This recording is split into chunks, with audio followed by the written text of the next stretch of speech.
दोस्तों नमस्कार। Rules of 29 पर एक बार पुनः आप सभी साथियों का स्वागत, अभिनंदन, आभार। दोस्तों राजस्थान की 25 लोकसभा सीटों पर चुनाव हो चुके हैं, लेकिन कुछ सीटों पर जो चुनाव लड़ने वाले प्रत्याशी थे उनके समर्थक आज भी एक दूसरे को नीचा दिखाने का, एक दूसरे से बेहतर साबित करने के जो प्रयास हैं सोशल मीडिया पर लगातार किए जा रहे हैं, जिसकी वजह से जो वहाँ की अपनायत है वो लगातार बिगड़ रही है, जो वहाँ का भाईचारा है वो लगातार बिगड़ रहा है। उसको मद्देनजर देखते हुए पुलिस प्रशासन जो है वो पूरी तरह सतर्कता के साथ सोशल मीडिया के तमाम जो अकाउंट हैं उसको खंगाले जा रहे हैं। कौन क्या कमेंट कर रहा है और किसके कमेंट करने से क्या प्रभाव समाज में पड़ सकता है, उन सब चीजों को ध्यान में रख करके पुलिस प्रशासन बड़ी सक्रियता के साथ आगे बढ़ रहा है। हर एक सोशल मीडिया अकाउंट को खंगाला जा रहा है, क्योंकि हमें चुनाव के बाद बहुत सारी सीटों पर ऐसा देखने को आया कि जो समर्थक थे वो आपस में भिड़ गए, एक दूसरे को नीचा दिखाने के प्रयास किए गए, एक दूसरे उम्मीदवार को धमकी देने के प्रयास किए गए। अगर हम बात करें बाड़मेर लोकसभा सीट की, बाड़मेर जैसलमेर लोकसभा सीट पर त्रिकोणीय संघर्ष था, ये हम सबको मालूम था। रविंदर सिंह भाटी निर्दलीय चुनाव लड़ रहे थे, वहीं कांग्रेस से उम्मीदवार बेनीवाल चुनाव लड़ रहे थे, जो हमें हरीश चौधरी के समर्थक माने जाते हैं। हरीश चौधरी जिसकी अगुवाई कर रहे थे,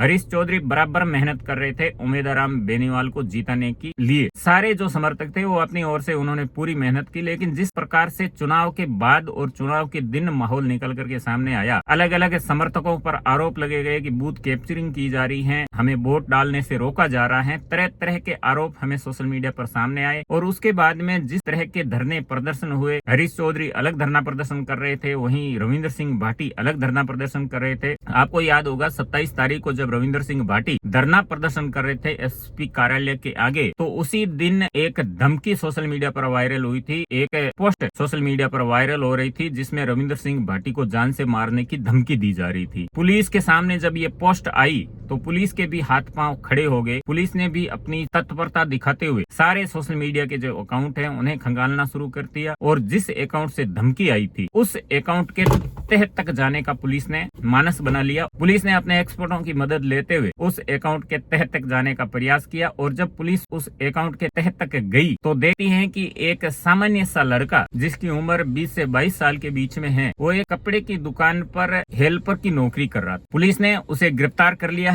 और जब इस प्रकार की धमकी निकल करके सामने आई थी, रविंदर सिंह भाटी चुनाव लड़ने के ऐलान के बाद राजस्थान ही नहीं बल्कि पूरे देश भर में लगातार इनकी लोकप्रियता बढ़ती जा रही थी। लोग जानना चाह रहे थे कि आखिर रविंदर सिंह भाटी है कौन, जो बड़े बड़े दलों की नहीं सुनता है, और जो भीड़ बड़े बड़े दलों के वहाँ नहीं आती है वो भीड़ रविंदर सिंह भाटी के एक इशारे पर आ जाती है। तो लोग सब जानना चाहते थे कि आखिर रविंदर सिंह भाटी है कौन। उसको देखते हुए बाड़मेर जैसलमेर लोकसभा क्षेत्र के रविंदर सिंह भाटी के जो समर्थक थे, धमकी मिलने के बाद में यहाँ से उन्होंने एक मांग को उठाया कि भाटी को सुरक्षा दी जाए। भाटी को जान का खतरा है, भाटी लगातार लोगों के बीच में है, कभी कोई हमला कर सकता है, इसलिए बाड़मेर जैसलमेर से जो सुरक्षा की मांग उठी, धीरे धीरे पूरे राजस्थान में वो बात फैल गई। ट्विटर पर ट्रेंड किया जाने लगा कि भाटी को सुरक्षा दी जाए। अब सरकार ने और पुलिस प्रशासन ने मामले की गंभीरता को देखते हुए निर्दलीय विधायक शिव से जो विधायक हैं रविंदर सिंह भाटी, उन्हें अतिरिक्त सुरक्षा मुहैया कराने की जिम्मेवारी पुलिस प्रशासन ले रही है। रविंद्र सिंह भाटी को 2 अतिरिक्त पीएसओ मुहैया करवाए जाएंगे, और जरूरत पड़ी तो इस सुरक्षा को अलग से दोबारा से रिव्यू किया जा सकता है, इस सुरक्षा को और ज्यादा कड़ा किया जा सकता है, बढ़ाया जा सकता है। तो कहीं न कहीं ये जो खबर है रविंद्र सिंह भाटी के जो समर्थक हैं उनको कहीं न कहीं थोड़ा धैर्य दिलाने वाली है, उन्हें कहीं न कहीं विश्वास दिलाने वाली है कि रविंद्र सिंह भाटी को कुछ खास फर्क पड़ने वाला है नहीं, क्योंकि आजकल सोशल मीडिया का दौर है, लोग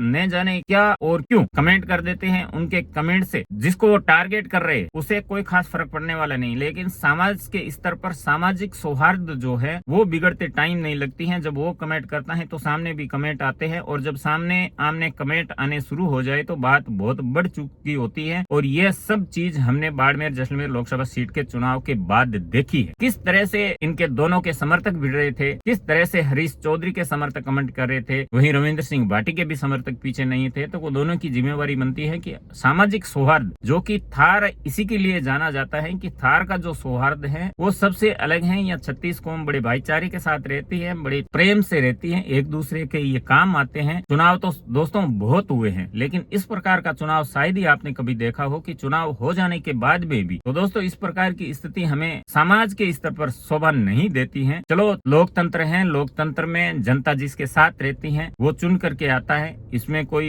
ऐसा तो है नहीं कि जिसमें ज्यादा बल होगा वो चुन करके आएगा, या फिर जिसके समर्थकों में ज्यादा बल होगा, या फिर जिसके समर्थक ज्यादा कमेंट करेंगे वो चुन करके आएगा। ऐसा कोई क्राइटेरिया है नहीं। जो भी चुनाव लड़ रहा है लोकतंत्र के इस महापर्व में, वो जनता को अपनी साथ मिला करके लड़ रहा है। जिसके साथ में ज्यादा लोग होंगे वो प्रतिनिधित्व करेगा। यही लोकतंत्र की खूबसूरती है। चाहे झोंपड़ी से एक बच्चा निकल करके, लोकतंत्र वो लोकतंत्र है जहाँ झोंपड़ी से निकला हुआ बच्चा सर्वोच्च पद पर पहुंच सकता है, पहुंचा है। हमने कईयों को देखा है। दोस्तों सबसे बड़ा कोई उदाहरण है लोकतंत्र के इस पर्व से निकले हुए परिणाम को अगर आप जानना चाहते हैं तो वो आपका अपना रविंद्र सिंह भाटी है। एक सामान्य से परिवार में जन्मा व्यक्ति आज विधायक है और हो सकता है कि आने वाले दिनों में वो सांसद हो। भारत की लोकतंत्र में वो खूबसूरती है जो एक सामान्य सा व्यक्ति अपने घर से निकलता है, जनता को साथ में मिलाता है, जनता को विश्वास दिलाता है कि वो उनके वादों पर खरा उतरेगा। जनता उनके साथ में जुड़ती है और देश की सबसे बड़ी सर्वोच्च पंचायत जिसे हम संसद भवन कहते हैं, वहां तक का सफर कोई अगर तय कर रहा है तो बहुत बड़ी खूबसूरती है हमारे लोकतंत्र की। दोस्तों इस खूबसूरती को बचाए रखने का जिम्मा आप और हम पर है। तो इस लोकतंत्र के महापर्व की खूबसूरती को कलंकित ना करे और अपने अपने प्रत्याशियों का समर्थन करे, सहयोग करे, लेकिन चुनाव के बाद में हम सब एक हैं। हमारा भाईचारा रहना चाहिए, हमारा भाईचारा मजबूत होना चाहिए, बचा रहना चाहिए। बहुत बहुत धन्यवाद।